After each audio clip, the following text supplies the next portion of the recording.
Iya. Terus tadi pertanyaan Bu Femi soal komoditas akhirnya gimana tuh Jadi jadinya? jawabannya memang belum. Sekarang di Indonesia fix. dikategorikan sebagai komoditas secara Legal ya. secara legal. Tapi sebenarnya enggak juga. Secara ilmiah bukan itu ternyata. Dari sampel ini yang kita kaji ya. Nanti kita lihat aja datanya. Nah, nanti di sini kita lihat datanya. Coba kita lihat. Oke, kita lihat dulu ya. Ini kayaknya sederhana. Orang-orang juga pasti ngerti nih. Standar deviasi, jadi rata-rata kita lihat sih oke. Nah, ini yang kita menarik, sorry mungkin kalau kurang jelas, ini ada high positif, atau di, benar, saya mungkin highlight yang ini aja. Jadi kalau ini ada Bitcoin dan ETH, kita lihat bahwa ekstrim high positif, high negatif itu maksudnya jadi loncatan dalam satu hari return yang lebih dari 2 atau 3 standar deviasi. Jadi ekstrim lah, ekstrim atas, slightly bawah. Sebetulnya dia dari observasi ini cuma 11%. Kalau mata uang euro ke US dollar 13%. Jadi kalau kita bicara statistik outliernya dia sebetulnya lebih serem itu falas. Atau juga lebih serem bentar mana? Seharusnya falas ya. Falas. Seharusnya falas dong ya yang diharamin. Betul. Betul falas terus apa? Jangan cryptocurrency. Komoditas corn sama cattle ini juga corn sama cattle juga corn juga 2 digit. Jadi corn itu jagung. Jadi kita lihat komoditas jagung di Amerika juga kalau dia gagal panen kan parah. Sama di Australia kalau saya dulu ingat pisang sempat gagal panen di Sydney, Queensland atau mana itu $4 jadi $12. Nah, itu outliernya dia lebih tinggi. Jadi sebetulnya BTC ETH ini kalau dia crash itu sebetulnya perharinya tek gini. Jadi orang masih bisa keluar cepat ya. Bisa. Tapi mungkin salahnya tadi ekspektasi karena dia ngelihat sebelumnya naik terus tahu-tahu drop. Jadi salah di ekspektasi juga karena tadi ujung literasinya nggak siap. Kalau kata Warren Buffett itu jangan pernah menangkap pisau yang lagi jatuh. Ya betul. Itu kan kalau kita lihat yang karakter yang lain ya. Tapi kalau Bitcoin ini kayaknya resistansi lingkungannya gitu kan dia jadi nggak langsung jatuh gitu kan. Betul. Ada semacam automatic break-nya gitu. Betul. Jadi bisa ditangkap juga kan. Kalau menurut pendapat saya kayaknya dia nggak bakal nol juga. Tapi makanya dia akan fluktuasi. Jadi begitu dia turun tetap pasti ada komunitas atau orang yang masih beli, yakin. Jadi makanya begitu naik jangan cinta banget, begitu turun juga jangan benci banget gitu loh. Jadi netral aja. Justru pas turun mungkin ada peluang tadi ya. Nah kita itu kesalahannya waktu itu yang latah adalah pas naik jadi cinta banget, harapannya ini pasti kaya cepat, pas rugi langsung benci banget kayak alergi. Padahal justru itu akhirnya kejadian orang pas harga naik beli, pas drop jual, akhirnya malah konyol gitu loh. Kebalik. Ya. Mayoritas gitu. Kembali lagi kita berarti ke literasi ya. Literasinya. Karena yang sebenarnya menggerakkan cryptocurrency ini Bitcoin dan kawan-kawan itu sebenarnya kan komunitas. Iya, betul. Kita juga sempat ikut beberapa komunitas itu. Jadi kan yang menggerakkan mereka adalah sebenarnya kepercayaan dari sisi komunitas ini. Dan kembali lagi ke prinsip uang. Prinsip uang itu kan fidusia, kepercayaan. Ya, gitu kan? Ya mungkin satu waktu bisa saja menjadi salah satu bagian dari medium of exchange ya. Karena kita nggak tahu ya. Karena ini kan juga tadi kata Bu Femi ini masih at infancy ya. Jadi masih sangat muda gitu kan. Masih belasan tahun, masih teenager ya. Masih teenager lah kan 2008. Sekarang 2008 ya. Oh iya. Jauh masih bayi. Ya. Kalau bandingkan timesnya betul setuju. Infan. Iya, masih ya. Berarti ini zaman Nabi Nuh kan 900.000 tahun. Harian dan ini dari 2018 ke 2022. Tapi kan bisa jadi itu dalam sehari itu mungkin bisa buka Mas ada. Ya. Bisa jadi dia dalam sehari itu Nah, coba kita lihat.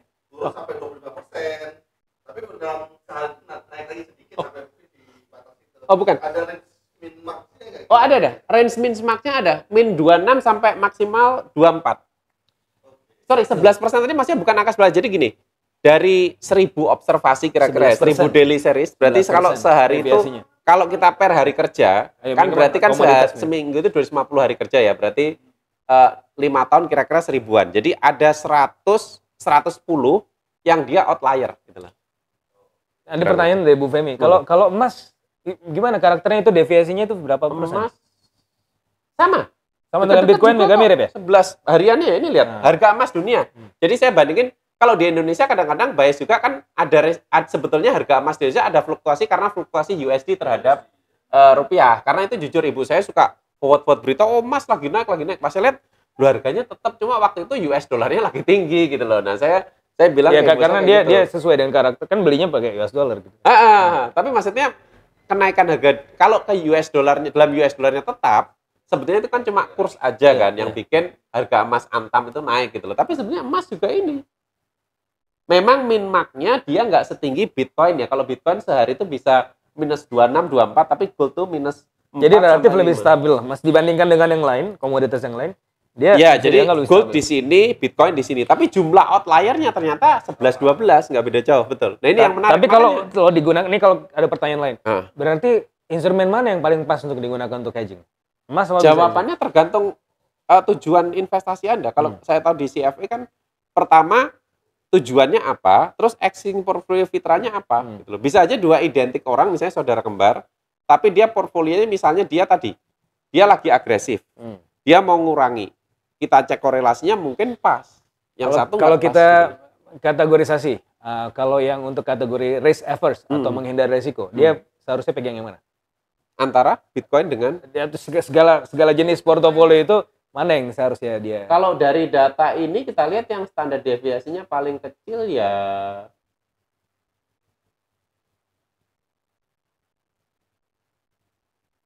standar deviasi paling kecil ya tadi. Currency juga. Jadi ini currency menarik. Standar deviasinya paling kecil, tapi outliernya jumlahnya sama. Jadi currency itu kalau sekali crash gitu loh. Jadi pegang Beda. mata uang asing nih, lebih Iya, kalau lihat euro ke USD ya ini, sebentar, bukan bicara IDR ya. Bisa ke situ. Euro to USD. Jadi kalau berarti yang safe haven ya? Ya, kategori safe haven. Betul, Yen safe haven. bagaimana Yen? Yen, Betul, US dollar, euro gitu ya? Nah, kalau standar deviasi paling tinggi ternyata juga bukan Bitcoin, ternyata minyak. Iya, kan minyak inget tuh kalau pernah drop ini gitu. Minyak 11% standar deviasi, walaupun dia outliernya kecil di bawah 1%. Jadi dari karena gini, kalau kita tarik rata-rata mean standar deviasi distribusi normal ya, tadi di luar distribusi normal itu ternyata Bitcoin dan ETH nggak jauh beda dengan Euro USD, nggak jauh, yang di luarannya aja ekstrimnya. Atau Tapi kalau- standar deviasi Kalau dia misalnya nggak mau megang US dollar, kan berarti kalau kita bicara aset ya, kan ini kita bicara paritas ya, mau megang aset domestik atau aset asing. Kalau kita bicara aset asing, berarti aset yang terafiliasi dengan US dollar itu mungkin jauh lebih lebih stabil gitu ya. Bisa, tapi asetnya dilihat dulu, kan ada aset yang high risk, low risk, juga medium ya. Kita harus spesifik juga, karena di US kan juga ada saham yang di luar FT500 mungkin juga gorengan juga, larinya naik turun gitu. Berarti kalaupun yang megang yang US-nya yang cari lagi yang portofolio lebih stabil. Misalnya kategorinya kalau saham mungkin yang blue chips gitu ya. Iya. Jadi intinya dari semua ini sebetulnya ada resiko, tinggal kita mau apa. Kalau resiko yang kita memahami resiko itu dari tadi yang outlier, ini nggak beda jauh. Tapi kalau dari standar deviasi mutlak, mungkin currency termasuk baik. Tapi oil malah yang digadang-gadang, misalnya oil itu komoditas universal ya, stabil. Malah standar deviasi dia paling tinggi loh. Standar deviasi 11% nih paling tinggi. Yang satu-satunya 2 digit dia, yang lain di bawah. Kalau kita megang saham mana yang afiliasinya? Saham di luar. Sorry, ini pertanyaannya terbatas pada saham berbasis komoditas lah misalnya. Itu yang mana? Logikanya kalau yang fluktuasi yang dia banyak terpengaruh sama harga oil kalau di sini ya. Harusnya gitu. Kalau dia risk averse dia pegang saham yang berafiliasi ke mana? Kalau risk averse yang standar deviasi komoditas paling kecil, kalau komoditas kita lihat yang paling kecil gold, tetap emas. Tetap standar deviasi. Atau ya pegang emas sekalian gitu. Ya, betul. Walaupun tadi perlu dicermati juga, emas jumlah outliernya sama dengan kripto juga gitu loh. Ketika dia outlier. Makanya ada crash emas juga itu loh. Gitu. Jumlah outlier lebih kecil, betul. Jadi di sini kita juga tahu, jadi arti resiko itu bisa macam-macam, dilihat dari standar deviasi, dilihat dari outlier gitu loh. Kalau saya jadi ingat jadi terkait dengan emas ya. Jadi di kripto itu juga ada serangan yang disebut sebagai Goldfinger attack. Kalau saya nggak salah ingat tuh, itu diinspirasi oleh film James Bond zaman dulu. Yang apa? Goldfinger. Goldfinger.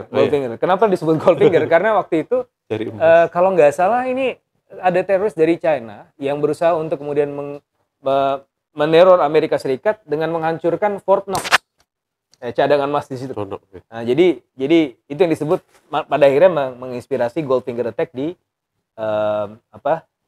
kripto. gitu kan, karena dikurangi tuh cadangannya atau disandera dan seterusnya. Kalau gold ya, kalau kita bicara gold dalam bentuk yang betul-betul gold, itu kira-kira tantangannya apa? Kalau misalnya kita tadi megang emas, itu resikonya apa sih? Kita emas dari konteks data ini dulu ya. Iya. Jadi emas tuh konteksnya adalah dia istilahnya ketika emas itu crash atau tadi kita bilang masuk outlier, jumlah ekstrimnya dia akan sama ekstrimnya dengan kripto gitu loh. Jadi Karena kan dia juga limited kan? Betul. Sama kan? Dari most of the case, dia fluktuasi emas tuh di sini, cenderung stabil. Tapi sekali outlier, namanya outlier itu kan ya outlier ya, nggak bisa dimodel ya. Dia akan tik gitu. Ada titik-titik di mana dia ternyata sama outliernya dengan kripto gitu loh. Jadi menarik. Makanya kalau balik kita lihat portfolio risk, ternyata tidak cukup dengan standar deviasi aja yang kita lihat. Kita harus lihat karakter outlier di situ. Ini juga saya baru menemukan biasanya kalau dari paper itu yang saya pernah tulis, table pertama sih biasanya masih ya basa-basi lah, hanya standar deviasi. Ternyata ada. Mau kopi kebetulan ada. Oh bisa boleh. Mau cappuccino atau cappuccino boleh. Anget aja bisa. Oke. Sip. Jadi mohon maaf ya, yang di online ini kita memang ada special treat untuk teman-teman yang offline. Iya. Oh udah gampang, tadi udah. Yes, udah kok tadi ya. Udah. Oh iya. Iya nggak apa-apa. Nggak apa-apa. Beneran. Silakan kalau ada pertanyaan lagi mungkin dari yang offline. Iya.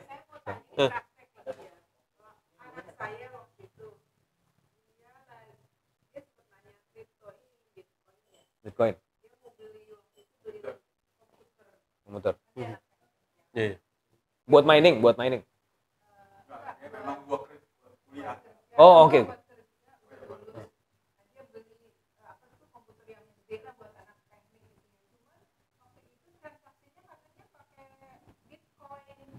Oh, belinya dari US.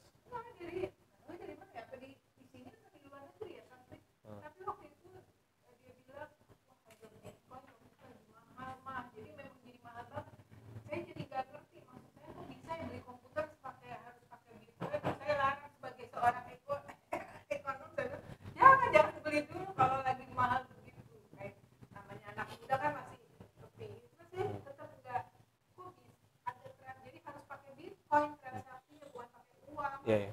Kalau ya, jadi ada pertanyaan tadi dari Bu Femi,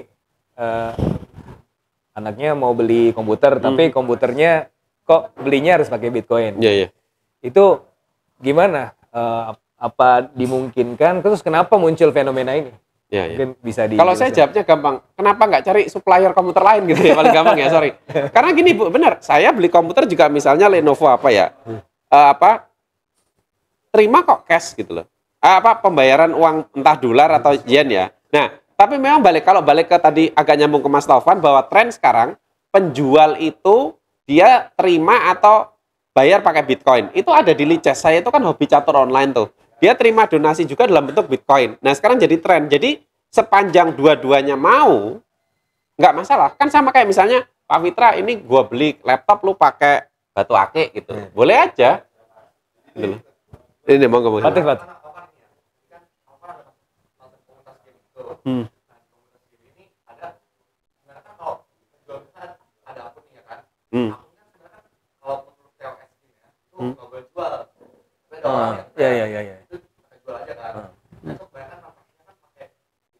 Iya. Ya. Ada trial lagi ya. Nah. Hari ini berapa dolar? Iya, nggak apa-apa. Sebenarnya kalau mau tanya itu biasanya kan hari ini nggak kalau di Indonesia misalnya kalau Bitcoin itu kan cuma boleh dipakai sebagai komoditas kan. Iya. Tapi kalau dipakai buat transaksi itu apa gitu? Kalau dua-duanya mau sebenarnya kan nggak masalah. Jadi kayak tadi saya bilang, cuma maksudnya kalau saya di posisi pembeli ya. Sebentar. Sorry. Supaya yang online juga bisa kedengaran. Jadi ada pertanyaan tadi, kalau di game ya itu kan ada yang kalau misalnya dia mau quit gamenya atau memang dia jualan di gamenya, dia kadang-kadang jualan account. Yeah. Nah, accountnya itu sebenarnya kalau di terms of reference-nya dari game nggak boleh. Saya juga tuh beberapa kali tuh kalau main game online, ini jual account berapa, tapi masih dalam US dollar. Tapi ada juga yang dalam Bitcoin. Nah itu gimana tuh? Boleh nggak gitu kan? Kalau dari sisi kan kita kan ini berarti lintas negara transaksinya, ya kan? Ransomware juga begitu kan? Kalau kemarin beberapa kali ransomware Oh iya iya. masuk nyerang, attack segala macam. Kenapa mereka pakai Bitcoin? Karena kan anonymous, jadi nggak bisa dilacak kan transaksi keuangan ya kan karena peer to peer segala macam. Nah itu P2P, juga banyak tuh cyber attack segala macam minta kembaliannya gitu man, minta jawaban dalam bentuk Bitcoin. Nah ini kalau dari sisi game gimana itu kira-kira tadi legal apa enggak gitu? Atau dan apakah dari sebenarnya kan kayak gimana ya, apakah bisa dilacak secara apa-apa belum nggak bisa gitu. kalau Bitcoin kayaknya agak susah ya. Tapi kalau mungkin dalam bentuk cash, kalau sepengetahuan saya itu bisa. Cuman nanti mungkin kita tunggu panjang nih. Mau. Orang pakai untuk pengenalan teks itu orang tuh pakai Bitcoin untuk kayak misalnya kayak kalau pakai cash atau pakai PayPal atau pakai kayak uang itu kan Iya, Tercatat. bisa ada cara untuk trace-nya kan. Tapi kalau transaksi pakai Bitcoin itu anggap aja kayak misalnya kamu bahasnya pakai meja gitu kan. Itu Iya, iya. Gimana Pak Rangga? Kalau saya lihat secara substansi, kalau legal opinion agak susah ya, karena mungkin harus orang hukum yang menjawab ya. Tapi kalau saya lihat tadi, itu tadi berarti memang ada komunitas yang terima, yang artinya secara tidak langsung dia memaksa kalau you mau beli dari gue, lu harus pakai Bitcoin. Mungkin sama kayak ini kasino, kalau judi di Makau misalnya, kan nggak pakai uang, pakai apa? Pakai koin-koin Chip. Nah itu loh. Tapi orang bisa stres kalau kalah judi, karena ternyata dihitung tuh puluhan ribu dolar kan, kalau kita lihat. Padahal cuma kayak koin mainan ya. Pak. Iya kayak karambol Pak betulnya. Tapi kan itu sudah kesepakatan mereka yang judi. Jadi kalau mereka judi ya aturannya di situ. Kebetulan Makau itu waktu itu legal gitu kan ya. Apa daerah yang legal. Nah kalau itu tadi mungkin saya bisa jawab ya selama pembelinya gitu. Tapi kalau saya mungkin saya beli kalau misalnya beli komputer kan tadi ya balik ke pertanyaan tadi selalu pakai jalur yang supplier aslinya. Kayaknya nggak mungkin berani gitu. Tapi tadi ada motif bahwa tadi ya mungkin nggak dilacak atau apa. Nah ini agak-agak susah ya. Alegal mungkin. Silakan Pak Asri. Iya. namanya ada kasus yang tadi beberapa tahun sebelumnya harga komputer itu naik karena katanya bisa orang mining. Saya senang banget. Jadinya harga komputer cepat tuh jadi akhirnya kita mau beli aja bisa sampai 20 juta, 30 juta. 30.000 dolar. Itu maksudnya apa? Kedua, kalau kita punya Bitcoin atau dari kripto, Ya. Ya. waktu kita hedging itu kalau lagi naik atau turun kita bisa keluar nggak sih? Ini trennya lagi turun nih. Ya. Kita keluar nggak sih? Keluar itu berupa apa? Jual. Karena kan tadi kan bukan dan bukan sih. Ya. Oke. Ini itemnya apa sih? Gitu jualnya. Nah itu tiga aja. Oke. Yang pertama tentang mining ya Pak ya? Ya. Yang pertama tentang mining karakternya atau apa tadi? Saya lupa. Maksudnya kok jadi komputer jadi mahal. Orang Oh beli- oke. apa, beli Oh, oke, komputer mining. sekarang orang sekarang lagi ini nih, lagi tren. Oh iya iya. Ya, jadi yang pertama Makanya kalau ambil Bitcoin mining. ya. Nah ini pertama tentang mining bagaimana mungkin mekanismenya kenapa kok tiba-tiba bisa kemudian membuat perangkat-perangkat hardware tertentu jadi mahal Ya. karena memang ada demand terhadap miners. Terus yang kedua tadi yang ketiga tadi kan tentang ini kalau mekanisme keluarnya gimana apakah sama dengan instrumen keuangan yang lain. Terus yang kedua tentang hedging. Hedging kan tadi kan bilang ini instrumen hedging atau financialization bukan keduanya. Tapi bagaimana kalau kita punya cryptocurrency bagaimana cara menghedge-nya gitu Oke. kira-kira. Nah mungkin kalau saya sedikit aja punya pengalaman tentang mining. Saya sebenarnya miner juga, Pak. Karena kenapa kita memutuskan dulu sama teman-teman untuk mining? Karena ini lebih terukur. Cuma bayar listrik aja, terus sama beli ininya kan, beli device-nya. Waktu itu kita beli device dari China. Nah itu dan kebetulan banyak juga tuh yang miner. Nah memang semakin banyak demand terhadap pas cryptocurrency lagi naik, ini harga minernya memang lagi naik-naiknya juga. Cuma sekarang kita memutuskan untuk di stop dulu.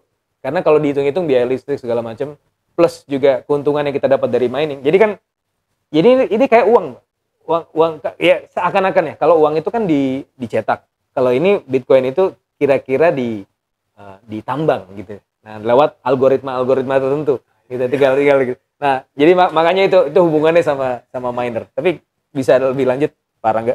Oke. Satu yang tadi soal mining tuh mungkin saya jawab balik lagi saya juga bukan ahli miner ya. Tapi saya mungkin bisa share berdasarkan hasil forum group discussion. Waktu itu ada CEO Bitcoin yang namanya Oscar, saya datang di Surabaya dan Bali. Jadi ada tim teknis IT-nya yang ada teori tadi algoritma dan mana apa istilahnya apa ya, kok saya lupa apa istilahnya, istilah populernya apa namanya, Yang mana yang blockchain. Nah itu teknologi blockchain. Nah itu yang katanya bisa mining. Dan Oscar dia bilang sebagai pemilik apa CEO Bitcoin di region Singapura, dia bilang saya tidak pernah menjamin bahwa Bitcoin akan ngasih untung. Dia bilang gitu, Pak. Tapi saya bisa menjamin bahwa Bitcoin yang dari penjual yang resmi, yang dia list jalurnya, itu asli, ada caranya. Tapi saya bingung, Pak. Saya itu logikanya gini, lah kalau cuma gambar, itu asli palsu ngapain dibedain gitu loh. Bagi saya nggak, so what kata you palsu, bagi saya, balik lagi, saya merasa tetap tidak worth untuk beli $30.000 untuk gambar. Beda kalau emas, lukisan Basuki Abdullah ada, itu ada, oh ini benar-benar lukisannya Basuki Abdullah di sertifikat asli gitu. Tapi jawabannya ada, Pak. Cuma memang belum masuk untuk generasi saya ya, mungkin bisa dibilang generasi saya ini generasi jadul termasuk yang agak susah gitu loh. Kita satu generasi, kita iya sama kayak. Gue nggak jadul. Tapi nggak style aja. Nggak, tapi memang ada Pak. Jadi jawabannya itu ada metodologi mining dan asli enggak ada. Kalau belinya di Bitcoin resmi. Tapi kalau dia adalah sub dari jual itu, dia dicampur, saya walau alam nggak bisa. Tapi ada metodologi untuk ngecek ke Bitcoin supplier itu asli atau enggak. Stempelnya lah gitu kira-kira. Gampangannya. Tapi terus saya bingung ya, mungkin ada kalau ya caranya. Emas Antam kan ada yang sertifikasinya gitu kan. Ini ada juga. Kalau emas ada 24 karat, Dok. Saya bingung aja kalau Bitcoin kok ada gambar. Tapi mungkin tadi dari cek algoritma apa mining itu ada kesepakatan yang tadi ya. Terus yang kedua keluarnya dijual selama tadi asumsi saya beli Bitcoinnya beli dan jual di jalur yang terverified, harusnya oke, verified bener-bener. Ada toko-toko bisa itu kripto. Cash, iya. Cash Cash, di convert gitu. Bisa antar dalam USD apa. Makanya dulu waktu saya FGD itu ketua Bapepti-nya juga saya lupa cuma eselon 2 atau eselon 3, dia bilang salah satu keunggulan Bitcoin mungkin adalah ketua begini. Bapepti eselon 1. Pas Pak Tata bukan kepala, bukan sebelum. Bukan, udah nggak lagi. Bukan, tapi saya yang bukan Pak Tata. Tapi bukan kepalanya. Kalau kepala eselon 1 ya, yang di bawahnya yang sekarang udah banyak nggak salah. Jadi ya direktur yang itu propose SK. Kalau kepala kan tinggal tanda tangan akhir ya, dia yang merancang itu. Nah, keuntungannya adalah kalau kita sekarang misalnya mau beli barang seharga $30.000 di luar negeri, kan kena batasan perjalanan asing 10.000 kan cek. Kadang-kadang buat kita sih nggak bakal beli mahal-mahal. Tapi kalau titipan teman saya dulu kan di Jerman bingung. Teman saya nitip, keluarga nitip, oh beli ini, waduh saya siap cash. Lumayan itu, kan kalau jalan kena 10.000 kan beli macam-macam. Nah, Bitcoin untung kita bisa naruh katakan 500 juta di sini, pas di Eropa cair dapat bisa, nggak kena border. Ya, bagusnya gitu. gitu. Jadi transaction cost-nya 0, terus langsung real time dan seterusnya. Makanya itu sebenarnya yang menarik dari cryptocurrency adalah bukan cryptocurrency-nya saja, bukan cryptocurrency yang sih, tapi sebenarnya teknologi di belakangnya, blockchain-nya. Makanya sekarang kan Bank Indonesia dan juga bank sentral di seluruh dunia itu juga mengembangkan yang disebut sebagai Central Bank Digital Currency, jadi CBDC. Nah ini jadi pembahasan yang menarik juga kalau tentang CBDC ya. CBDC. Jadi bank sentral dimanapun di seluruh dunia itu sebenarnya dominasinya lebih ke arah against cryptocurrency, karena dia kan mengganggu ini ya yang udah established gitu kan. Tapi di sisi yang lain ini jadi waktu itu saya sempat questioning, ini bank sentral ngeluarin CBDC, Central Bank Digital Currency, pakai sesuatu teknologi yang sebenarnya dia itu dikembangkan oleh quote-unquote teroris di sektor keuangan, Satoshi Nakamoto. Ini pada akhirnya apa enggak mikir nanti di kemudian hari, ini kan suatu hal yang sebenarnya dia larang gitu ya si produknya kalau untuk dipertukarkan. Tapi mengembangkan ini segala macam, bayangkan aja, jadi ini kita lagi ngembangin sesuatu nih, dilarang, tapi teknologi dia digunakan meskipun itu open source ya. Itu apa enggak akan menjamin nanti ada Satoshi Nakamoto versi 2 yang kemudian akan mengganggu Central Bank Digital Currency yang kemarin aja bisa, apalagi yang udah terkoneksi dengan blockchain, yang mana blockchain itu kan sangat inklusif, orang-orang bisa masuk dan menyerang gitu kan. Itu waktu itu pertanyaan saya ketika Bank Indonesia juga mengembangkan Central Bank atau rupiah digital. Nah, cuma memang jawabannya waktu itu adalah kalau Bank Indonesia sendirian mungkin ya bakalan bakal mungkin rentan akan resiko-resiko itu. Tapi kalau semuanya melakukan, nah ini jadi kan jadi sistem global nih agak lebih sulit untuk diserang. Tapi biar bagaimanapun resiko itu masih selalu ada. Masih. Tapi kalau dijawab balik lagi jawabannya ada Pak. Metode keaslian metode itu jual ada di tadi seller resmi gitu. Kalau saya bayangan sih masih mikir, nah kalau tahu-tahu saya lagi naik pesawat, tahu-tahu misalnya dia tutup gitu kan, kita proses kemana? Memang nggak bakal dijamin kan gitu. Terus tadi pertanyaan yang kedua, bagaimana meng-hedge ini? Oke, kalau hedge balik lagi dengan konsep teori portfolio yang ada dari harganya saja, ya kita lihat tadi asumsi. Dengan asumsi tadi ya, jual belinya di counter resmi verified nggak ada masalah di situ ya. Jadi kita korelasi return terus buat portfolio model Markowitz apa itu bisa. Intinya Pak, hubungi Rangga aja kalau mau aja pilih yang mana gitu kan biar dia ngitungin. Oh. Nggak, tapi intinya bisa. Jadi dilihat korelasi paling gampang lah. Kalau dia misalnya negatif kan berarti di posisi plus minus gitu bisa. Terus yang ketiga, keluarnya kapan gitu? Tadi di convert ya, tinggal di convert aja. Katanya 24 hours. Jadi maksudnya bukan keluarnya, kalau kita keluarnya gimana kan kalau lagi jatuh nih, kita namanya keluar dari kejatuhan itu, jual kan? Tinggal langsung jual cut aja loss, kan. tapi cut loss mah. Cut loss biasa seperti biasa kan. Cuma yang langsung di convert. Nah di exchange yang resmi itu tadi dia jamin untuk beli jual apa dia akan clearance langsung. Saya lupa berapa menit atau berapa itu ada. Tapi tadi dia nggak jamin harganya akan bagus atau nggak. Pokoknya harganya ngikut pasar kata dia. Tapi dari pasar algoritma itu. Intinya dari komunitas Bitcoin yang saya ikutin, mereka itu rata-rata long term. Mereka karakternya itu lebih ke bukan pas lagi naik lagi turun terus kemudian mereka masuk keluar, enggak. Karena mereka yakin ini nanti naik lagi. Ya. Gitu kan. Jadi ketika mereka jadi investornya benar-benar investor jangka panjang, bukan investor portofolio harian. Jadi ketika mereka lihat ini turun, ya nggak apa-apa. Memang itu karakter seperti itu. Tapi kan mereka juga melihat bahwa ini kan Bitcoin ini terbatas, ya kan? Ini terbatas limited gitu kan. Ketika kita mining juga ada sekitar 25 juta something gitu kan. Nah udah sampai limit itu pasti kan naik lagi, gitu kan. Jadi mereka ngeliat ya nggak apa-apa. Kita kan portofolio kita pegang buat 10 tahun, 15 tahun, maupun 20 tahun. Betul. Jadi makanya mereka ya kalau yang mayoritas 90% itu yang stay. Yang tinggal 10% ini yang ikut bandwagon, ya, mau keluar. Jadi yang track segala macam, aduh ini segala macam itu yang FOMO, fear of missing out. Fear of missing, iya.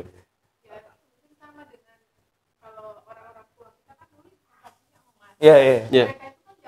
Benar. Nggak pernah setahun 2 tahun, malah kadang-kadang 20 tahun, 30 tahun Iya. Iya. Iya. Beli emas sedikit-sedikit, terus udah tua bisa pergi haji. Benar. Iya.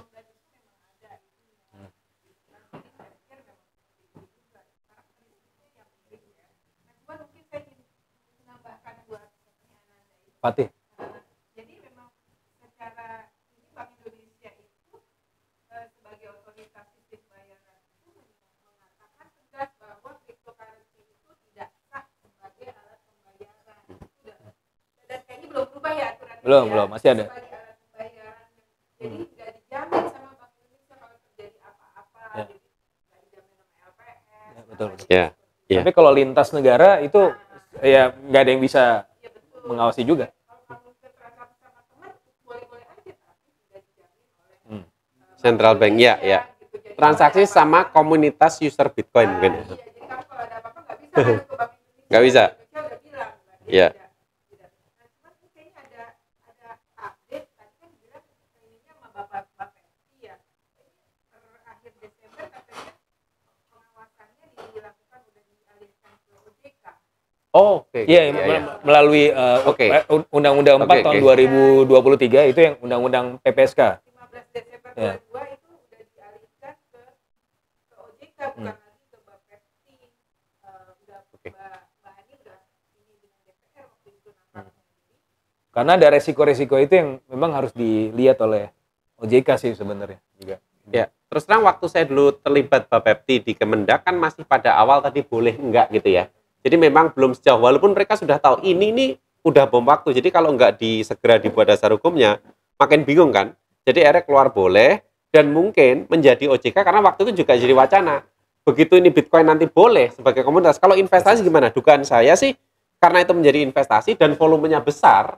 Kalau dilihat market cap juga besar, sehingga memang harus OJK dalam konteks tadi investasi gitu ya. diawasi. dalam hal ini ya secara positif kita bisa melihat bahwa semakin lama cryptocurrency semakin inklusif karena OJK pun sekarang sudah kemudian menaungi Iya, itu. iya, iya.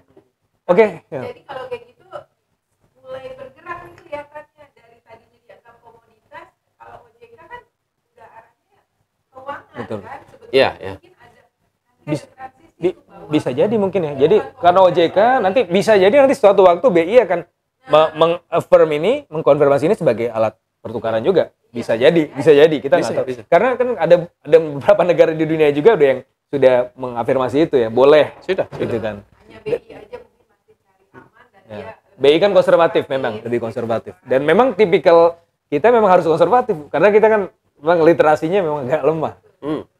An- sebenarnya buat trading Bitcoin itu sudah semudah saham dan 24 jam. Iya, iya. Sudah. Kayak Udah install aja, install Indodax ya. udah 24 jam. Ya. Toko kripto, Indodax bisa macam-macam. Jadi teman-teman tuh biasanya jam 9 sampai jam 3 Tuh. saham, jam 3 sampai jam Bitcoin. kripto. Gitu, iya. Ini 24 jam tuh tradingnya gitu. Biasanya itu anak Jaksel. Jaksel.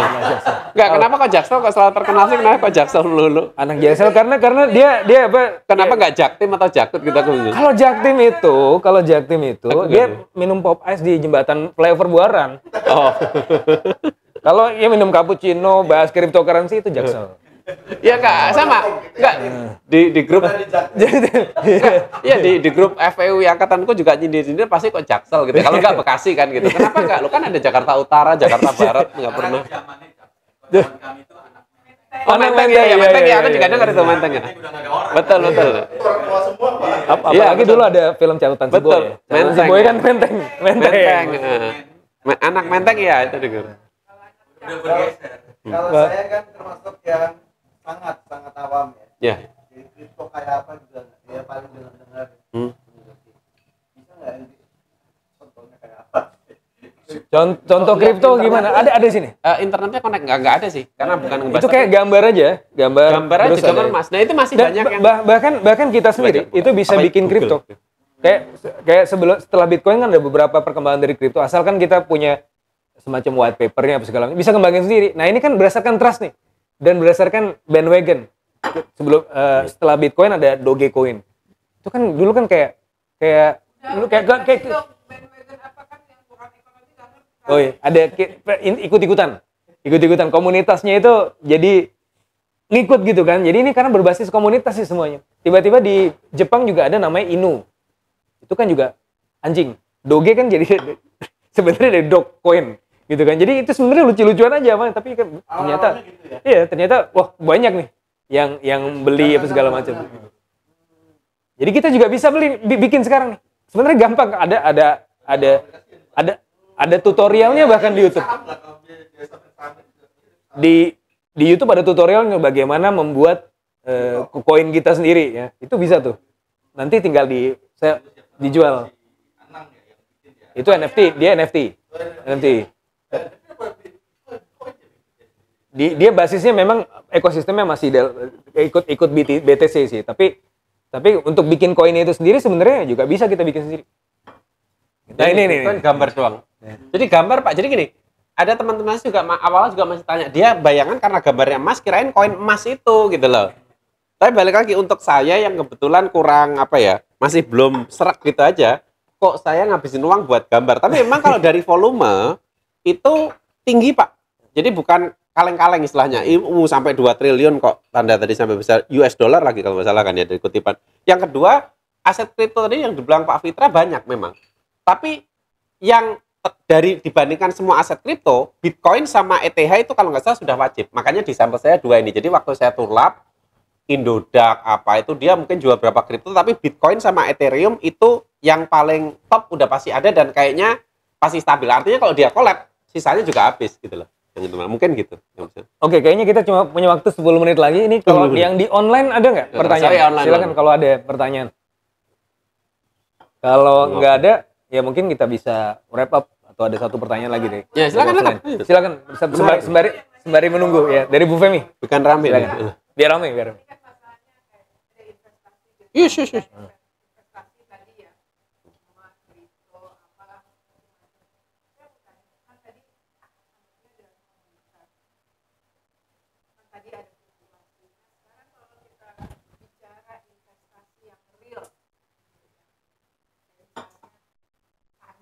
Ya. ya tanah atau bangunan ya kayak apartemen atau rumah itu kalau menurut pengamatan saya itu kan ya nggak pernah turun ya kan tanah di Depok 40 tahun yang lalu harganya cuma 1.000 kali semeter sekarang udah 5 juta minimal ya. 5 juta di tempat saya malah udah di atas 10 juta dulu nggak ada orang saya itu kira-kira maksud saya sebagai kalau orang ini suffer apakah pilihan untuk investasi di tanah atau bangun rumah juga nggak ada yang turun harganya nggak kayak mobil kan aset itu ya bedanya mobil dengan rumah kan rumah itu pasti turun jadi Mobil ada depresiasinya kan. Kalau rumah kan naik terus. betul nah itu kira-kira kalau orang yang untuk yang risk outcome kita yang penting kan prakteknya nih kalau yang kayak gitu kan agak susah juga ya buat orang awam yang praktek pilihan investasi itu yang ininya pasti gitu ya nggak ada fluktuasinya ada itu kira-kira kok tetap masih balik lagi yang konvensional tadi emas tanah atau apa gitu terus kalau seperti itu Ya. apa ya gitu kadang-kadang itu hanya untuk orang yang suka bereksperimen atau Ya. yang tetap kaya jangka pendek atau anggapannya dari muda sama cak Ya, ini saya Oh, itu aja wrap, ya? saya summary. Jadi ada pertanyaan, kalau metode-metode investasi zaman dulu kan tanah, emas, gitu kan. Dan kalau sampai sekarang kayaknya pertanyaannya apakah masih relevan atau enggak ya.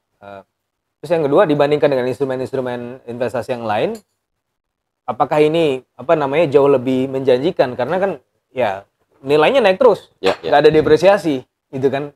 Dan kalau kita lihat dari uji kestabilannya mungkin ini relatif lebih stabil. Nah kalau saya ngelihatnya ada orang-orang kaya Bu, yang masih yang saya tahu ya, dia menjadi orang super kaya di Indonesia yang investasi masih model jadul, properti, emas, ya dia nggak mau tuh ke saham segala macam nggak mau.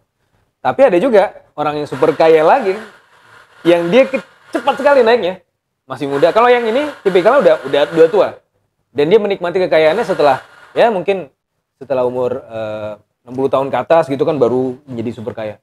Tapi ini baru 50 tahun ke bawah udah jadi konglomerat. Itu jadi salah satunya juga karena masuk di sektor keuangan, saham yang investasi-investasi yang sebenarnya lebih berisiko, tapi dia lebih cepat gitu. Nah, tapi gimana nih untuk yang mau ya yang ini aja lah, pokoknya yang penting yang menghasilkan. Itu pilih yang mana sekarang?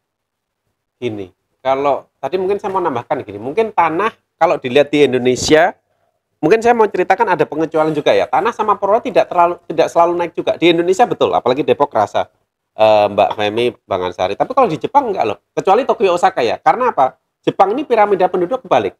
Jadi ada area yang dia misalnya ditinggal orang tua, dan Jepang itu kan terkenal malas punya anak ya. Jadi dia nggak perlu KB udah kekurangan. Makanya saya beruntung, anak satu malah dikasih tunjangan dibayar gratis. Banyak. Jadi Foreigners dapat semua ya? Dapat, walaupun pokoknya visa long term lah. tambah lagi dong anaknya Nah, masalahnya orang kayak saya dan istri kayaknya tipe anak satu. Jadi ini nanti begitu saya habis memperparah gitu. Jadi kalau anaknya yang 5 silakan pindah ke sana gitu. Nah, itu apa?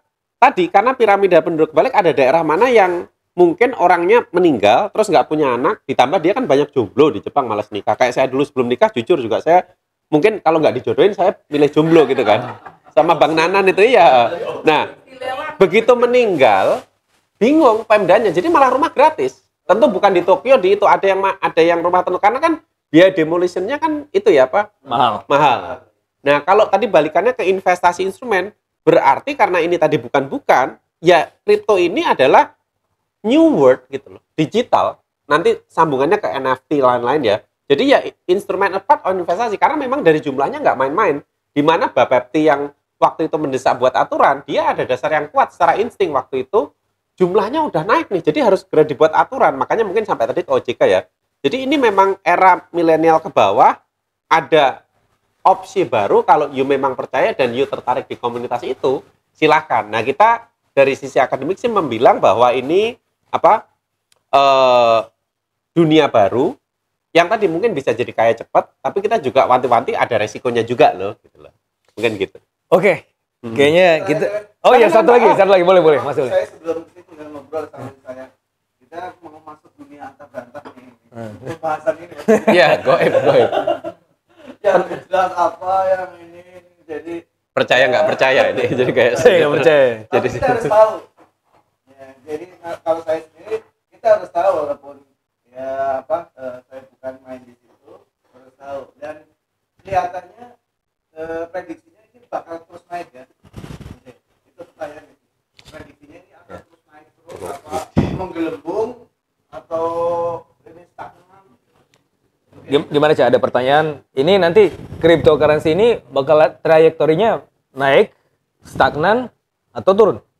Depan. Terus terang ini agak susah jawabnya Pak, karena apa ya, rejimnya yang data itu kan beda-beda Pak ya. Tapi yang saya tahu gini, mungkin saya analogi, kalau toh naik, misalnya naik terus ya, benar, itu kita harus kritis. Jadi saya itu paling gampang pasar saham aja ya, yang di US ini, yang dari 1920-an. Kita itu kan juga pasar saham ada setelah Pak Harto turun kan ya. Jadi harganya itu kalau dibandingkan 1920 ini dari buku standar investasi, betul dia pasti naik. Tapi pasti naiknya itu nggak linear gini Pak, begini apa? Ada masa up down gini.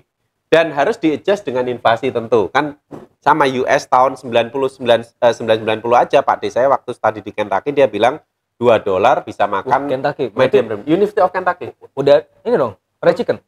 Oh, bukan fried chicken, bukan fried chicken. Jadi University of Kentucky yang sama Pak Imo di mana di Kentucky sana. Dulu Bank Bumi Daya yang sebelum merger Bank Mandiri dulu kan Bank Bumi Daya kan namanya. Nah, itu $2 dapat mid range. Sekarang sih nggak bisa, di US pun udah $10. Nah, mungkin kalau toh naik Bitcoin, tapi yang jelas tadi dibandingkan aset kripto yang banyak itu, Bitcoin dan Ethereum memang dua yang paling liquid dan market cap-nya paling gede, bisa dicek di Coin Market Cap gitu ya. Tadi kalau trading memang bukan kaleng-kaleng, jumlahnya juga bukan duit yang harus serius nih kayaknya gitu. Kalau toh dia naik, mungkin ada fase gini, up down gini Pak, gitu loh. Nah, yang jadi masalah kita nggak pernah tahu kapan kita masuk, kapan kita keluar kan. Kalau kita masuknya pas down, jualnya pas atas, ya itu bejo gitu. Tapi kalau masuknya pas atas, jualnya pas ini repot gitu loh. Gitu. Tapi kalau kripto ini banyak yang meyakini bahwa kecenderungannya tadi kan udah disampaikan juga Pak Rangga, memang naik. Ya, ya. Cuma kita nggak tahu kita nanti berada di wilayah mana, wilayah turun apa kita nggak tahu. Mungkin not in our lifetime bisa Betul, jadi gitu. betul, exactly. Tapi bisa jadi warisan juga buat anak kita megang kripto sekarang. Bisa. Nanti diwariskan ke generasi berikutnya bisa jadi. Karena kalau lihat dari trajektorinya di jangka sangat panjang, ini kan limited nih. Namanya Bitcoin itu limited kalau di mine juga sampai berapa puluh juta koin itu ada batasannya. Nah, berarti kan sampai di situ ya harganya kan bakal naik. Nah, tapi kita nggak tahu itu sampai kapan. Ada yang bilang 2030, ada yang bilang lagi mungkin lebih cepat dari itu. Kita nggak tahu, gitu kan? Atau jangan-jangan not in our lifetime. Iya, Itu bisa jadi. bisa. Makanya harganya bisa naik tinggi karena dibuat limited. Terbatas. Iya, betul. Makanya terbatas. Kayaknya memang seperti itu. Cuman buat saya ada yang satu hal yang saya agak masih bingung, penutup aja ya. Kalau yang MUI bilang itu kan ada fatwanya. Pertama dia bilang penggunaan berbagai penggunaan aktivitas yang menggunakan cryptocurrency itu haram. Fatwanya ya. Karena adanya faktor ketidakpastian yang mendekati judi. Goror. Tapi di satu hal lagi ada lagi bahwa kepemilikannya bisa juga menjadi halal. Tapi di sini nggak ada fatwanya ya. Ada fatwa itu haram. Bahwa kepemilikan kripto itu menjadi halal untuk dimiliki sebagai aset. Komoditas tadi. Aset. Jadi kalau kita mau jual beli kayaknya haram. Tapi kalau sebagai aset mungkin. Jadi dia bilang sama kalau emas. Kalau kita jual beli itu sebetulnya bisa arahnya ke haram juga tuh karena kita mengambil marginnya karena dari ketidakpastian. Tapi kalau kayak orang-orang tua kita nyimpen jangka panjang itu bisa menjadi halal. Jadi kan intinya ya ini kan ada pertanyaan tentang fatwa ya. Tapi nggak tahu ya nanti kan kalau di dulu sih Pak Rangga kalau sholat di musola FEW saya pakai sarung, nggak tahu deh, tapi Enggak, maaf kiai mungkin ya kiai. Cuma gini, kalau itu mungkin unsurnya unsur spekulatif kali ya. Jadi kalau spekulasi ya semuanya diharam gitu kan. Tapi kalau dia buat instrumen buat ya nanti buat aset kita mungkin bisa. Cuma kayaknya yang ketanya nggak bukan ke Pak Rangga deh, Pak. Enggak. Sebenarnya gini, dari Buat PR aja dari nama saya Rangga Handika, kemudian Blitar itu abangan Bung Karno, udah kelihatan bukan bidang saya lah. Jadi mungkin nggak pas. Tapi gini, mungkin dari analisis saya tadi yang dibilang Pak Fitra, saya setuju juga. Sebenarnya yang diharamkan kan gararnya kan ya. Kalau itu saya mungkin argumen saya lain gini, kalau ada maklar tanah yang juga cari spekulan berarti itu juga haram mungkin ya di situnya gitu loh. Mungkin itu aja. Biasanya sih saya tanya teman SMA saya yang sekarang sekretaris MUI Blitar, nah itu baru saya tanya gitu. Ada teman saya yang tahu itu lebih hijau istilah. Lebih hijau. Ini agak merah hijau ya. Agak merah kalau merah oranye gitu. Merah oranye daerahnya Blitar, GMNI. Merah itu jadi semangka dong. Semangka. Nasionalis religius ini, Pak. Nasionalis religius. Oke, kayaknya itu tanggapan saya ini menarik sekali. Iya. Menarik sekali. Tapi sorry, kalau boleh nambahkan tadi, kalau nggak salah di UAE, di Arab, Kuwait itu ada kan kripto nggak dilarang. Boleh. Tapi tadi memang sebagai nggak menggantikan dirham mereka kan gitu. Tapi kan ini MUI. Kalau majelis ulama di sana kan kita nggak tahu. Oh iya, nggak tahu juga saya. Kan yang saya tanya. Kalau fatwa ya orang MUI lah. kalau MUI mungkin kalau yang saya tahu itu ngambilnya justru dari BI definisinya Oke. gitu. Jadi karena BI melarang buat aktivitas Ya, tukar ya. menukar, maka fatwanya itu keluarnya kayak gitu. Jadi kan ada basisnya gitu. Ya silakan Pak. Perlu sering ini begini. Nongkrong begini ya. Iya, nggak apa-apa, santai-santai nih. Santai banget begini. Monggo, Pak. Dan kita jadi tadi literasi ya. Ya, literasinya juga oke, kita jadi Anda tahu saya kayak saya gitu ya. Saya memang di sini pengen tahu gitu ya. Jadi ini menurut saya bagus nih kalau misalnya nanti tema-tema yang kita nggak tahu nggak apa-apa. Kita aja sih. Oke. Terima kasih. Oke, alhamdulillah. Makasih juga pertanyaan Terima kasih kehadiran para peserta yang offline dan online. Insya Allah ini akan kita lakukan secara rutin ya. Ini kita lakukan di dekat kantor Next Policy. Sebenarnya ini bagian dari kolaborasi Next Policy juga. Abdi Coffee and Roastery ini. Jadi teman-teman yang ingin mampir kantor Next Policy bisa hadir, itu kan sudah ada di flyernya. Bisa hadir langsung dan minum kopi di sini. Karena yang punya coffee shop ini juga bagian dari Next Policy. Jadi mudah-mudahan teman-teman juga bisa hadir juga berdiskusi, dan kalau mau nongkrong-nongkrong silakan juga hadir di sini. Karena nggak jauh juga dari UI. Terima kasih buat Prof. Rangga buat kehadirannya ya. Jadi meskipun kalah dari Inter Milan, tapi masih bisa hadir di sini nggak? Kenapa gua nggak pakai AC Milan? Kalau menang gua kalau menang pakai. Makin dikerjain. Jadi nggak mutung ya gitu. Jadi kemarin Di Marco itu Federico Di Marco dia bikin chant ke Ultra North gitu. Tiba-tiba yang mutung itu fans ultrasnya Milan ya, dari Kurvasut. Oh iya, Kurvasut. Di Marco terus habis itu bikin spanduk. Di Marco kamu udah main aja. Nggak usah bikin can-can, nanti lidahmu kami potong gitu katanya ultrasnya Milan. Tapi ya itu kan dinamika zaman derby lamban Madonina. Upeng dipotong. ini mungkin akan ada seri-seri yang lain. Ini saya sama Pak Rangga dulu juga sempat bikin forecast IPL itu siapa juaranya. Waktu itu kalau nggak salah kita bikin 2018, kita forecast ini siapa yang juara Liga Inggris tahun 2000. Untuk waktu itu spesifik ke Liverpool karena Pak Rangga ini juga Liverpoolian.